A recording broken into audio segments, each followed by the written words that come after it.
من الشيطان الرجيم بسم الله الرحمن الرحيم إن الحمد لله حمدا طيبا كثيرا مباركا فيه وأشهد أن لا إله إلا الله وحده لا شريك له وأشهد أن محمدا عبده ورسوله أما بعد فإن خير الحديث كتاب الله وخير الحدي هدي محمد صلى الله عليه وسلم وشر الأمور محدثاتها وكل محدثة بدعة وكل بدعة ضلالة وكل ضلالة في النار فأعوذ بالله من الشيطان الرجيم يا أيها الذين آمنوا اتقوا الله حق تقاته ولا تموتن إلا وأنتم مسلمون بسم الله الرحمن الرحيم رب اشرح لي صدري ويسر لي أمري واحلل عقدة من لساني يفقهوا قولي. آپ تمام سامعین اکرام کا معذرت کے ساتھ اس محفل میں استقبال ہے. السلام علیکم ورحمۃ اللہ وبرکاتہ. یعنی ہم تمام پر اللہ سبحانہ وتعالیٰ کی سلامتی، اس کی رحمت اور برکت نازل ہو. جیسا کہ آپ جانتے ہیں کہ اس محفل میں جو ورکشاپ رکھا گیا ہے وہ ہے سوم ورکشاپ. انشاءاللہ کل سے امید ہے کہ کل چاند رات ہوگی اور پرسوں سے انشاءاللہ ہم رمضان کے مہینے میں انشاءاللہ داخلہ لیں گے. قبل اس کے کہ میں اور آپ رمضان کے مہینے میں داخلہ لیں، میرے اور آپ کے لیے چند باتیں اہم ضروری ہیں کہ رمضان کے مہینے کے متعلق جان لیں. سب سے پہلی اور بنیادی بات جو میں اور آپ رمضان کے مہینے کے بارے میں جان لیں، وہ ہر آدمی جو روزہ رکھنے کی استطاعت رکھتا ہے وہ سمجھ لیں کہ رمضان کے مہینے کا بنیادی مقصد جو اللہ سبحانہ وتعالیٰ نے رکھا وہ ہے کہ میں اور آپ ان روزوں کے ذریعے، ان بھوک اور پیاس کے ذریعے، یہ سحر کے ذریعے، یہ افطار کے ذریعے، یہ تراویح کے ذریعے، یہ نمازوں کے ذریعے، ان عبادات کے ذریعے میں اور آپ اپنی نفس پر قابو رکھنا سیکھ لیں. میں اور آپ اپنی ہر وہ خواہش جو اسلام کی تعلیمات کے خلاف جاتی ہیں اس پر قابو رکھنا سیکھ لیں. میں اور آپ ہر وہ برے وسوسے جو میرے اور آپ کے ذہنوں میں اور دماغوں میں اٹھتے ہیں جو اسلام کے مخالف ہیں اس کے اوپر قابو رکھنا سیکھ لیں. انسان کے ساتھ دو قسم کی نفسیں جو اللہ سبحانہ وتعالیٰ نے لگا دیے. ایک نفس امارہ ہے. نفس امارہ جو بھی آپ کے دل میں برا خیال آتا ہے، مثال کے طور پہ آپ ٹی وی کھول کر اگر کوئی گانا دیکھنا چاہتے ہیں، آپ کے دل میں خیال آتا ہے کہ گانا دیکھ لو، تو اصل میں وہ آپ کی نفس امارہ ہوتی ہے جو برائی کی طرف آپ کو اشارہ کرتی ہے. لیکن کبھی آپ گانا دیکھتے وقت میں آپ کے دل میں یہ خیال بھی آتا ہے کہ بھائی یہ تو حرام ہے، تو یہ جو کھٹکا سا آتا ہے چھوٹا سا، یہ نفس لوامہ ہوتی ہے. نفس لوامہ کا کام ہے اچھائی کی دعوت دینا، نفس امارہ کا کام ہے برائی کی جو سو دعوت دینا. تو رمضان کے مہینے میں جو ٹریننگ اللہ سبحانہ تعالیٰ مجھ کو دیتے ہیں وہ یہ کہ حلال چیزیں کھانا، حلال چیزیں پانی پینا، حلال چیزیں بیوی کے ساتھ مباشرت کرنا، لیکن حلال چیزوں پر بھی اللہ سبحانہ تعالیٰ پابندی لگا دیتے ہیں سحر کے بعد سے لے کے افطار کے وقت تک. یہ ٹریننگ دینے کے لیے کہ اللہ سبحانہ تعالیٰ جب تک چاہتے ہیں تب تک تم یہ حلال چیزوں سے بھی رک جاؤ. اب یہ مہینے بھر کی جو ٹریننگ مجھ کو آپ کو دی جاتی ہے، یہ ٹریننگ کے بعد جب مجھ کو آپ کو 11 مہینے میں چھوڑا جائے گا، یہ دیکھنے کے لیے نفس امارہ تم کو جو جو حرام کام کی طرف دعوت دیتی ہے ان حرام کام سے تم بچتے یا نہیں بچتے. جس طرح رمضان کے مہینے میں تم اللہ کی رضا کے لیے حلال کام سے بھی بچ گئے تھے، پھر رمضان کے بعد تم حرام کام سے بچو گے یا نہیں بچو گے، یہ ٹریننگ دینا مقصود ہے. لہذا رمضان کے مہینے کا بنیادی مقصد میں اور آپ یہ جان لیں، نفس پر قابو رکھنے کی عادت. صحابہ وہ جماعت ہے، رسول اللہ صلی اللہ علیہ وسلم وہ شخصیت ہے جن کی ایک مثال بیان کر کر اس ورکشاپ کا آغاز کیا جائے گا. رمضان کا مہینہ نہیں، رمضان کے مہینے میں تو میں اور آپ بھوک اور پیاس پہ قابو پا لیتے. گانے دیکھنے کے لیے جو سو ٹی وی بند کر دیا جاتا ہے. رمضان کے اندر تو یہ ہم کرتے ہیں، لیکن غیر رمضان میں صحابہ اور نبی صلی اللہ علیہ وسلم اپنی نفس پر کیسا قابو پاتے تھے وہ مثال سنیں گے، اس کے بعد مسائل کی طرف جائیں گے تاکہ آسانی ہو کہ رمضان کے باہر لوگ ایسا رہتے تھے تو رمضان کے اندر کیسا رہتے تھے. سوچے نبی صلی اللہ علیہ وسلم کے صحابہ کی جتنی جماعت تھی، وہ صحابہ کی جماعت میں خاص گروپ تھا جس کا نام تھا اصحاب صوفہ کے صحابہ، یعنی ایسے صحابہ جن کا ایک چبوترا تھا مسجد نبوی میں. اس چبوترے پر بیٹھ کر وہ لوگ ریسرچ کا کام کرتے تھے. جو کچھ قرآن مجید کی آیتیں نازل ہوتی اس کو لکھتے تھے، جو کچھ احادیث نبی صلی اللہ علیہ وسلم اپنی زبان سے کہتے اس کو کیٹیگرائز کر کے لکھا کرتے تھے. جو کچھ رسول اللہ صلی اللہ علیہ وسلم حرکت کرتے وہ نبی صلی اللہ علیہ وسلم کی حرکت کو بھی نوٹ کیا کرتے تھے تاکہ آنے والی امت کو نبی صلی اللہ علیہ وسلم کی تعلیمات پہنچا دی جائے.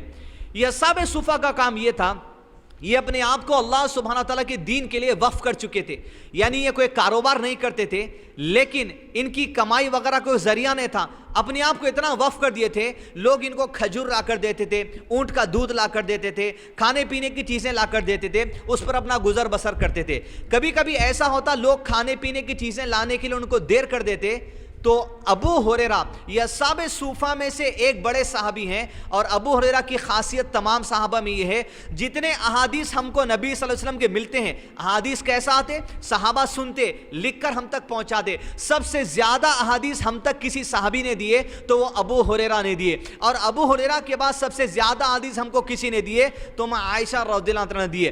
گھر کے باہر کی جتنی احادیث ملی وہ ابو ہریرہ سے ملی، گھر کے اندر کی جتنی احادیث ملی وہ عائشہ رضی اللہ عنہ سے ملی۔ یہ ابو ہریرہ کہتے ہیں میں اصحاب صفہ میں سے تھا، کبھی کبھی عالم یہ ہو جاتا کھانے کو لوگ کھانا نہیں لاتے تو میں بھوک کے مارے زمین پر چتے لیٹ جاتا تاکہ زمین میرے پیٹ کو دباتی تو مجھے محسوس ہوتا کہ میرے پیٹ میں کچھ ہے، میں اپنی بھوک پر قابو رکھنے کی کوشش کرتا۔ اور کبھی کہتے ابو ہریرہ کہ میں اپنے پیٹ پر مضبوطی سے پتھر باندھ دیتا تھا تاکہ مجھے کچھ وزن محسوس ہو پیٹ پر کہ میں جو سو برداشت کر سکوں اپنی بھوک کو۔ یہ غیر رمضان کی بات ہے، رمضان کی نہیں۔ غیر رمضان میں نفس و خواب پانے کا یہ عالم تھا ان کا۔ وہ ابو ہریرہ کہتے ہیں ایک دن اتنی بے چینی بھوک کی مجھے ہوئی کہ میں جا کر مسجد نبی کے دروازے پر بیٹھ گیا، یہ جاننے کے لیے اگر کوئی آدمی وہاں سے گزرے تو میں اسے کھانا مانگ لوں۔ تو کہتے ہیں مسجد نبی کے دروازے پر جا کر وہاں بیٹھ گیا جہاں سے لوگ آیا جا کرتے تھے۔ کچھ دیر کے بعد عمر بن خطاب اس دروازے سے گزرے تو میں نے عمر بن خطاب سے کہا امیر کیا تم کو قرآن مجید کی ان وہ آیتیں یاد ہے جس میں اللہ سبحانہ تعالیٰ مسکینوں کو کھانا کھانے کے بارے میں کہتے ہیں؟ وہ اشارہ دینا چاہتے تھے کہ ان کو بھوک لگ رہی، وہ نہیں سمجھے، وہ چلے گئے۔ کچھ دیر کے بعد ابو ہریرہ کہتے ہیں وہاں سے ابو بکر صدیق گزرے۔ میں نے پوچھا ابو بکر صدیق کیا تمہیں قرآن مجید کی وہ آیتیں یاد ہے جس کے اندر اللہ سبحانہ تعالیٰ غریبوں کو کھانا کھلانے کے بارے میں ترغیب دیتے ہیں؟ وہ بھی نہ سمجھ سکے، وہ وہاں سے چلے گئے۔ وہ کہتے میں وہیں بیٹھا رہا، کچھ دیر کے بعد اللہ کے نبی صلی اللہ علیہ وسلم گزرے اور دیکھ لیا جو میرے چہرے پر تھا اور جان گئے جو میرے دل میں تھا۔ مجھ سے کہا ابو ہریرہ میرے گھر چل۔ نبی صلی اللہ علیہ وسلم ابو ہریرہ کو کھانا کھلانے گھر لے گئے۔ نبی صلی اللہ علیہ وسلم کے لیے کھانے کے لیے تحفے میں دودھ لایا گیا تھا ایک بڑے سے پیالے میں اونٹ کا۔ نبی صلی اللہ علیہ وسلم کی سنت تھی جو کوئی تحفے میں کھانے پینے کی چیز لائی جاتی وہ آپ صلی اللہ علیہ وسلم آدھا رکھ لیتے، آدھا اصحاب صفہ کو بانٹ دیتے۔ ایک پیالہ لایا گیا دودھ کا تحفے میں تو ابو ہریرہ کو آواز دی یا ابا ہر۔ وہ آئے اللہ کے نبی صلی اللہ علیہ وسلم کہیے کیا ہے؟ کہا کتنے اصحاب صفہ ہیں؟ بولے نبی صلی اللہ علیہ وسلم اتنے ہیں۔ آپ صلی اللہ علیہ وسلم نے کہا پوروں کو بلاؤ۔ ابو ہریرہ گئے پورے اصحاب صفہ کو بلانے کے لیے۔ نفس پہ قابو کس چیز کا نام ہے؟ دیکھیے بھوک اور پیاس سے نہیں، اپنی ہر خواہش کو توڑ کے پھینک دینا اللہ کی رضا کے سامنے۔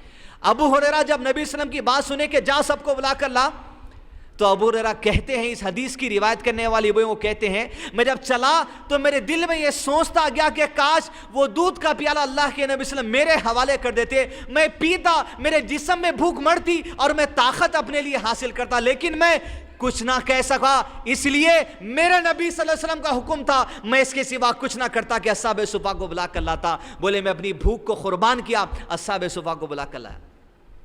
سارے اصحاب صفہ نبی صلی اللہ علیہ وسلم کے گھر میں بیٹھ گئے۔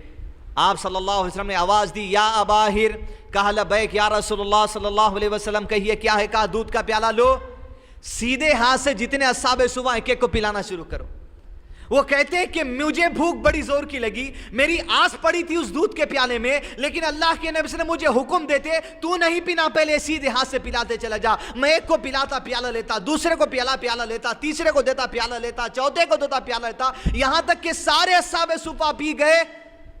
میں اپنے ہونٹوں کو بھی دودھ نہ لگا سکا، لیکن دیکھتا ہوں دودھ پیالے میں ویسا ہی ہے جیسا پہلے آدمی پینے سے پہلے تھا۔ اللہ کے نبی صلی اللہ علیہ وسلم نے کہا پیالہ دو، وہ پیالہ دے دیے۔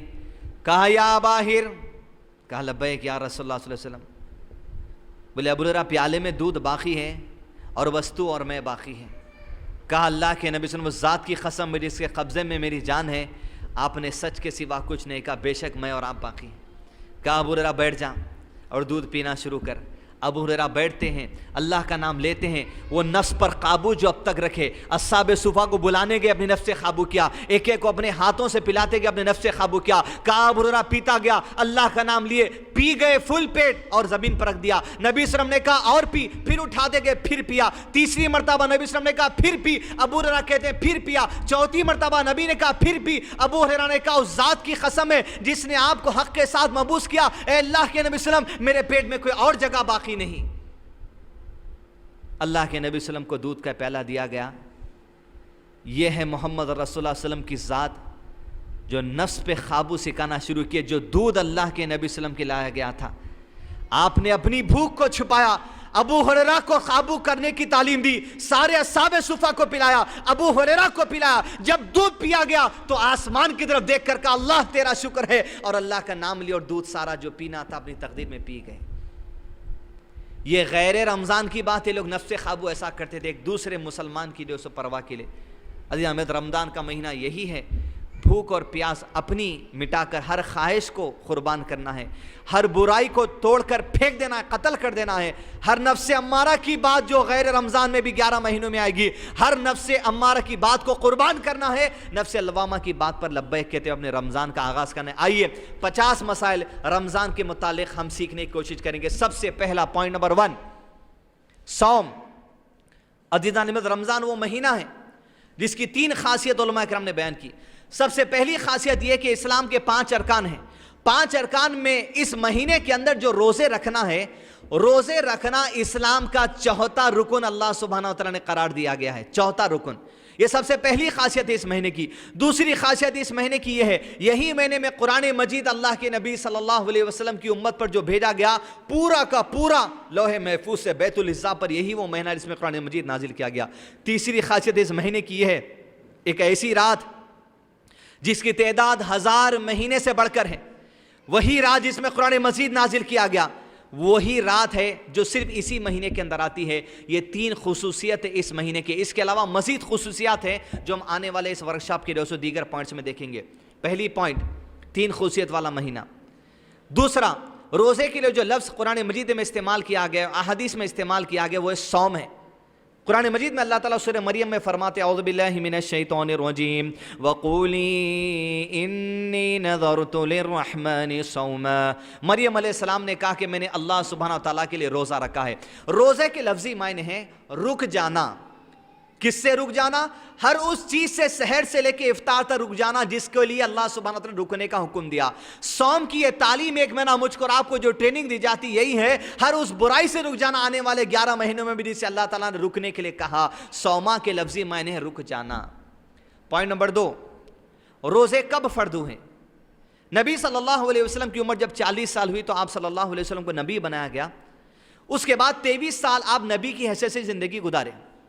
13 سال آپ صلی اللہ علیہ وسلم مکے میں زندگی گزاری ہے. سارے 13 سالوں میں روزے فرض نہیں کیے گئے تھے. 13 سال کے آخری حصے میں نماز فرض کی گئی تھی. اب تک کے 2 وقت کی نماز تھی. جب آپ صلی اللہ علیہ وسلم مدینہ ہجرت کر کر چلے گئے تو پہلا سال, دوسرا سال, 2 سال جب مدینہ کے مکمل ہوئے, 2 ہجری کے شعبان کے مہینے میں اللہ کے نبی صلی اللہ علیہ وسلم کی امت کے لیے روزے فرض کر دیے گئے. کب؟ ہجرت کے دوسرے سال میں روزے فرض کیے گئے. اس کے بعد آپ صلی اللہ علیہ وسلم اپنی حیات میں 9 سال تک روزے رکھے. پوائنٹ نمبر 3, جان بوجھ کر روزہ نہیں رکھنے والے کا کیا ہوگا؟ اسلام کے 5 رکن ہیں, شہادت دینا, صلاح قائم کرنا, حج کرنا, روزہ رکھنا, زکوٰۃ ادا کرنا. یہ 5 رکن میں سے اگر کوئی بھی مسلمان اگر ایک رکن کا بھی انکار کر دے وہ آدمی کافر ہو گیا. وہ لوگ جو جان بوجھ کر روزے نہیں رکھتے, منکرین حدیث کا ایک گروپ ہے جو یہ کہتے ہیں روزے ہیچ نہیں, ایسا آدمی کافر ہے. کوئی بھی 5 رکن میں سے رکن کا آدمی انکار کر دیا کافر ہو گیا. دوسرا, ایسے لوگ جو کلچر کے طور پہ بڑے پیسے والے لوگ ہیں یا جو سو عادت بنی ہوئی ہے بھائی ہمارے خاندان میں کوئی بھی نہیں رہتا بے روزہ, پاش اپنے آپ کو لوگ سمجھتے, لیکن جو سو دین میں اللہ کی نظر میں بڑے حقیر یہ لوگ ہو گئے جو روزے کا انکار کرتے ہیں. ایسے لوگوں کے بارے میں ابو ہریرہ رضی اللہ عنہ, ابن مسعود رضی اللہ عنہ کے قول کے مطابق آیا ہے, وہ آدمی جو رمضان کا ایک روزہ بھی چھوڑ دے, زندگی بھر بھی اگر روزے رکھتا پھرے, ایک روزے کا بھی مقابلہ نہیں کر سکتا انہیں ساری زندگی بھر کے روزے رکھ کر بھی. ایک تو جان بوجھ کر انکار کرنے والا کافر. کلچر اور فیشن کے طور پہ روزہ چھوڑنے والے آدمی کا معاملہ یہ ہے کہ وہ آدمی زندگی بھر بھی روزے رہ گیا تو اس کا مقابلہ نہیں کر سکتا. پوائنٹ نمبر 4, کیا بچے روزے رہ سکتے ہیں؟ بخاری شریف حدیث نمبر 1960۔ انصار جو مدینے کے رہنے والے مسلمان تھے وہ خود بھی روزہ رکھتے تھے اور اپنے چھوٹے بچوں کو روزہ رہنے کی عادت دلاتے تھے، روزہ رکھاتے تھے اور اون کا ایک کھلونا، روئی کا ایک کھلونا دے کر ان کو بہلائے رکھتے تھے یہاں تک کہ افطار کا وقت ہو جاتا تھا۔ تو صحابہ خود بھی روزے رہتے، اپنے بچوں کو بھی روزے رکھاتے۔ یہ تماشے کے روزے اپنے بچوں کو رہنا، بڑے اس سے جو سو روزے رکھائی کی دعوت ہو رہی، چھوٹے چھوٹے رخے چھپ کے چلے جا رہے ہیں، صبح سے اس کو دولہا بنا کے بیٹھے پھونکتے جا رہے ہیں۔ ایسا اگر آپ للو پاپو بنا کے رکھے تو کوئی روزے کی روز اہمیت کی بات نہیں ہے۔ خوددار بنا کر، بھوک اور پیاس کا محسوس کرا کر، دین کی ترغیب دلا کر، اس کی اچھائی بتا کر آپ روزے رکھائیے۔ وہ فیشن بنا کر اس کو جو سو روزے رہ گیا، لفافے آتے، تحفے آتے، کھلا رہے ہیں 200 کی افطاری، لفافے 2000 کے سمیٹ رہے ہیں۔ اس طرح کی حرکتیں مت کرے، لہذا دوستو دین کی خاطر بچوں کو روزے رکھانے کی ترغیب کرے۔ پوائنٹ نمبر 5، بے نمازی کے روزے کا حکم۔ ابن ماجہ حدیث نمبر 884۔ ایسا آدمی جو سال بھر نماز نہیں پڑھا، ایسا آدمی جو رمضان میں بھی نماز نہیں پڑھتا، ایسا آدمی جو رمضان کے بعد بھی نماز چھوڑنے کی پوری نیت رکھا ہوا ہے، ایسا آدمی اگر روزے رکھے، ابن ماجہ کی حدیث پہلے سنے، نبی صلی اللہ علیہ وسلم نے فرمایا مومن اور کافر کے درمیان فرق کرنے والی چیز صرف نماز ہے۔ جس نے نماز کا انکار کر دیا اس نے کفر کیا۔ چھٹیاں ختم ہونے والے، کئی والدین ایسے ہوں گے جو بچے اسکول جانا نہیں تھا تو صبح 8 بجے کا الارم رکھ کے سو رہے ہوں گے، صبح 9 بجے کا الارم رکھ کے سو رہے ہوں گے۔ فجر کی نماز کا وقت شروع ہوتا ہے 4:30 بجے اور ختم ہو جاتا 5:45 بجے، آپ اٹھنے کا الارم رکھے تھے 8 بجے۔ ایسا مرد یا آدمی جو رات کو بستر میں سوتے وقت میں فجر کی نماز کا وقت نظر انداز کر کے 8 بجے کا الارم رکھ کر سو جائے تو یہ آدمی نے بستر میں کفر کا اعلان کر دیا، فجر کی نماز کا انکار کر دیا۔ ایسے لوگ جو نمازی نہیں ہیں، علماء کرام نے کہا بے نمازی کا روزہ صحیح نہیں ہے۔ اب اس کا مطلب کوئی آدمی یہ نہ سمجھے میں تو بے نمازی ہوں اب روزے صحیح نہیں ہے تو رہنے کی کیا وجہ ہے؟ نماز کی بھی عادت ڈال لیجئے، روزے کی بھی عادت ڈال لیجئے۔ نماز کا انکار کرنا تو کفر ہے، پھر روزے کا انکار وہ بھی کفر ہو جائیں گا۔ لہذا اصلاح کر لیجئے، توبہ کر لیجئے۔ واللہ غفور رحیم، بے شک اللہ تو غفور رحیم ہے۔ روزوں کی بھی عادت ڈالیے، نماز کی بھی عادت ڈالیے۔ پوائنٹ نمبر 6،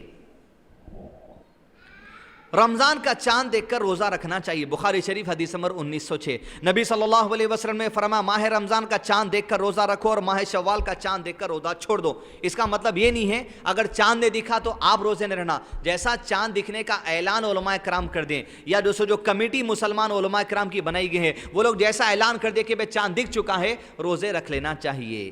پوائنٹ نمبر 8، جب بھی چاند دیکھیں گے، اگر بادل کل کے دن صاف رہا، یہ نوٹس آپ کو دیے جائیں گے، چاند دیکھنے کے بعد اللہ کے نبی صلی اللہ علیہ وسلم کی سنت تھی کہ آپ صلی اللہ علیہ وسلم ایک دعا پڑھا کرتے تھے۔ وہ دعا اس طرح ہے، اللہ اکبر اللہم اہلہ علینا بالامن والایمان والسلامت والاسلام والتوفیق لما تحب ربنا وترضى ربنا وربک اللہ۔ کیا دعا کرتے تھے اللہ کے نبی صلی اللہ علیہ وسلم؟ اللہ اکبر، اے اللہ تو سب سے بڑا ہے، تو اس چاند کو ہم پر امن و ایمان اور سلامتی کے ساتھ نکالنا پروردگار، اور اس چیز کی توفیق یعنی روزوں کی، عبادت کی، تراویح کی، سحری کی، افطار کی، عاجزی کی، توبہ کی، استغفار کی، اس چیز کی توفیق کے ساتھ ہم پر طلوع فرما اللہ جس کو تو اس ماہ رمضان میں پسند کرتا ہے، یہاں تک کہ تیری رضا حاصل ہو جائے۔ اے چاند تیرا اور ہمارا رب اللہ ہے۔ یہ دعا پڑھا کرتے تھے اللہ کے نبی صلی اللہ علیہ وسلم۔ یہ بک دی جائے گی، دیکھ کر پڑھیے، یاد کر پڑھ لیجئے۔ پوائنٹ نمبر 9، ماہ رمضان کا چاند کے متعلق ایک دیانتدار مسلمان کی گواہی کافی ہے۔ ابو داؤد حدیث نمبر 2052۔ اگر کوئی ایک مسلمان بھی آپ کو کہہ دے آ کر، آپ گاؤں میں جہاں علماء کرام سے نہیں ملتے، ٹیکنالوجی نہیں ہے، آپ کہیں سفر پر چلے گئے، کوئی ایک دیانتدار مسلمان آپ کو بول چکا کہ اس شہر میں یا اس شہر کے اطراف میں چاند دکھ چکا ہے، آپ جو سو اس کی بات مان سکتے۔ حدیث میں آیا ہے، ابن عمر رضی اللہ عنہ، عمر رضی اللہ عنہ کے بیٹے ہیں، وہ کہتے ہیں میں نے چاند دیکھا، اور اللہ کے نبی صلی اللہ علیہ وسلم سے جا کر کہا کہ اللہ کے نبی صلی اللہ علیہ وسلم میں نے چاند دیکھ لیا ہے، تو آپ صلی اللہ علیہ وسلم میری گواہی کو قبول کر لیے اور خود روزہ رہنا شروع کر دیے، اور لوگوں کو بھی حکم دیا کہ رمضان کے روزوں کا آغاز کر دیا جائے۔ تو ایک بھی دیانتدار آدمی کی گواہی قبول کی جا سکتی ہے۔ اسی لیے ہم علماء اکرام جو گواہی ہم کو دیکھتے ہیں، کبھی حیدرآباد میں چاند نہیں بھی دکھتا، دلہی میں دکھ جاتا، فلاں علاقے میں دکھ جاتا، لیکن علماء اکرام ہم کو گواہی دینے پر ان کی گواہی کو تسلیم کر لیتے، یہ اس حدیث کی بنا پر ہے۔ پوائنٹ نمبر 11، ابتدائی اسلام میں یعنی اللہ کے نبی صلی اللہ علیہ وسلم پر 2 ہجری میں روزے فرض ہونے سے پہلے جو لوگ پہلے سے روزے رکھا کرتے تھے، اس کی شکل یہ تھی، آدمی افطار کر لینے کے بعد، مغرب کے بعد جب افطار کر لیتا تھا، افطار کر لینے کے بعد کھانا کھا لیا اور اگر سمجھو انہیں سو گیا تو ختم. اب سو کے اٹھنے کے بعد انہیں کچھ بھی نہیں کھا سکتا. لگ بھگ 20 سے 22 گھنٹے کا روزہ رہتا تھا اس زمانے میں. یہ مشقت اس امت سے دور کر دی گئی. اللہ کے نبی صلی اللہ علیہ وسلم کی امت کے لیے سحر اور افطار کے درمیان سورج طلوع ہونے سے لے کے سورج غروب ہونے کے درمیانی وقت کو روزہ قرار دے دیا گیا ہے. وہ مشقت الحمدللہ ہم سے ہٹا لی گئی. پوائنٹ نمبر 13, روزے دار کے گزشتہ تمام گناہ معاف کر دیے جاتے ہیں. ترمذی شریف حدیث نمبر 3598. نبی صلی اللہ علیہ وسلم نے فرمایا, جس نے رمضان کے روزے ایمان کے ساتھ ثواب کی نیت سے رکھے اس کے گزشتہ تمام گناہ معاف کر دیے جاتے ہیں. نیت کیا ہونا؟ ایمان کے ساتھ کہ بے شک اللہ سبحانہ تعالیٰ آپ کے احکامات سچ ہے, آپ کا دین سچ ہے, آخرت پر ایمان ہو, اللہ پر ایمان ہو, فرشتوں پر ایمان ہو, امور غیب پر ایمان ہو, رسولوں پر ایمان ہو, کتابوں پر ایمان ہو, اچھی بری تقدیر پر ایمان ہو. پورے ایمان کے ساتھ جو آدمی روزے رکھے گا اور ثواب کی نیت سے روزے رکھے گا, ایسے آدمی کے گناہ بخش دیے جاتے ہیں. علماء کرام نے کہا بشرط یہ کہ آدمی کبیرہ گناہوں سے بچنا, صرف صغیرہ گناہوں کی مغفرت روزوں کے ذریعے کر دی جاتی ہے. اب اللہ اس بات پر قادر ہے اپنے بندے کے کسی بھی گناہوں کی مغفرت فرما دے. لہذا کبیرہ سے بچتے ہوئے ایمان اور ثواب کی نیت سے اگر ہم روزے رکھیں انشاءاللہ گزشتہ سارے گناہ اللہ تعالیٰ بخشنے والے ہیں. پوائنٹ نمبر 14, جب رمضان کا مہینہ آتا ہے, حدیث میں آیا ہے بخاری شریف 1898 اور بخاری شریف 1899, جب رمضان کا مہینہ آتا ہے تو جہنم کے سارے دروازے بند کر دیے جاتے ہیں, ایک بھی دروازہ کھلا نہیں رہتا. جب رمضان کا مہینہ آتا ہے تو جنت کے سارے دروازے کھول دیے جاتے ہیں, ایک بھی دروازہ بند نہیں رہتا, اور سرکش شیاطین کو زنجیروں سے جکڑ دیا جاتا ہے. یہ رمضان کے مہینے کی خصوصیت ہے. اب اگر کوئی آدمی عقل لڑائیں گا, بھائی دوستو رمضان میں شیطان جکڑ دیا جاتا, بولتا ہمارے خالہ کے گھر میں ٹی وی دیکھتے, ہمارے 2 بھائیاں اس سے پہلے لڑ لیے تھے. یاد رکھیے اس بات کو, کوئی بھی قرآن اور حدیث کے اندر بات جو امور غیب کی آ جاتی, غیب کی باتوں کا تذکرہ آتا, جنت ہے, میزان ہے, پلسرات ہے, آخرت ہے, معراج کا سفر, عیسیٰ علیہ السلام کا زندہ اٹھائے جانا, قبر کا عذاب ہے, یہ باتوں میں عقل نے لڑانا. عقل لڑائے دین سے پھر آپ غیب ہو جاتے. پھر لہذا دوستو دین کی کوئی بھی بات میں عقل لڑانے کی گنجائش نہیں ہے, بالخصوص امور غیب کے معاملے میں. شیخ عثیمین رحمہ اللہ جو بہت بڑے عالم گزرے ہیں, انہوں نے کہا یہ جو حدیث ہے کہ شیطان کو زنجیروں سے جکڑ دیا جاتا ہے, اس حدیث پر ایمان لانا ہمارا کام ہے. بے شک جکڑ دیا جاتا. اور شیخ عثیمین نے کہا ہم کو چاہیے ہم ان احادیث پر وضاحت کرتے نہ بیٹھیں, سیدھا تسلیم کریں. اب اتنے بڑے عالم ہو کے وضاحت کرتے نہیں بیٹھے تو میرا اور آپ کا کام ہے خاموش رہنا, ایمان لانا. جکڑ دیے جاتے, کیسے جکڑے جاتے یہ ہم کو نہیں معلوم.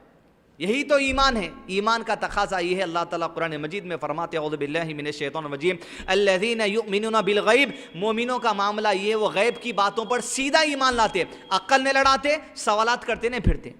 پوائنٹ نمبر 15, رمضان کی ہر رات اللہ سبحانہ وتعالیٰ لوگوں کو جہنم سے آزاد کرتے ہیں. ابن ماجہ حدیث نمبر 1331, آپ صلی اللہ علیہ وسلم نے فرمایا ہر شام کو آواز دینے والا فرشتہ آواز لگاتا ہے, خیر طلب کرنے والوں نیک کام کے لیے آگے بڑھو, برائی میں آگے بڑھنے, برائی طلب کرنے والوں برائی سے اپنے آپ کو روک جاؤ. اور ہر رات کو اللہ تعالیٰ کثرت سے لوگوں کو جہنم کی آگ سے آزاد کر دیتے ہیں.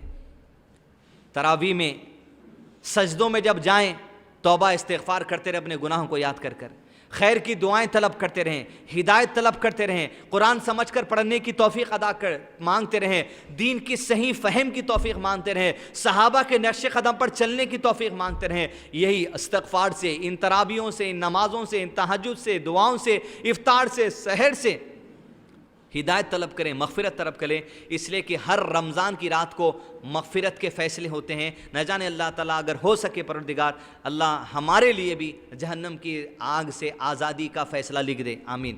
پوائنٹ نمبر 16, رمضان کی افطار کے وقت بھی بڑی خصوصی, عورتیں توجہ سے سنیں, افطار کے وقت لوگوں کو اللہ تعالیٰ جہنم سے آزاد کرتے ہیں. صحیح ابن ماجہ 1332, نبی صلی اللہ علیہ وسلم نے فرمایا عورتیں خاص طور پہ سنیں, اور وہ مرد جو عصر کی نماز سے لمبا سوتے پڑے رہتے ہیں وہ بھی سنیں.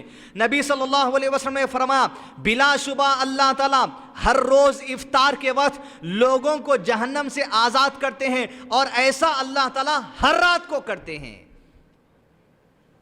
4 بجے چولہے میں گھس رہے, چپٹے آلوواں کاٹ لیتے ہوئے, پالک کے پکوڑیاں بنا لیتے ہوئے,